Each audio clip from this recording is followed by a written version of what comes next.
अरे काय झाले म्हणजे झाला काय सीन माहितीये का? सया हल्दी आपण सगळी होतो ना, कोणतरी बारका बरं कलिंगड खात होता, ह्याची रॅंकी करायला लागली ना. काय बोलतोय? मग नक्की म्हणजे काय? म्हणजे कशी आहे सखी? थांबा तुम्हाला हे डेली बाजूला होय. बसा बसा थांबा. दादा तुम्ही पण आई बाजूला होय. काय काय जमून जातात? बघा का मजा बघ. थांब ना काय.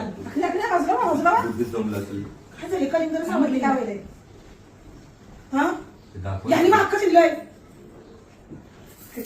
कलिंगड कापलाय 5 रुपयाची. पोरी सकाळी मारीन मी तुझ्याची फेरी, फेरे मग करतोय तुझ्यावर पोरी. समाजला आता बघलास बाबा मला तर वाटतंय तिला कलिंगडवाला भूत जमलंय. तुला मोठं बघताची रे. यासला तू जायचं असतं या चांगला बघायचा लागला. वरतीचा बघत आहे मोठा म्हण्या नाही तर काय रातभर दिवसभर कलिंगड करे तुझा. रातभर दिवसभर कलिंगड करे तुझा.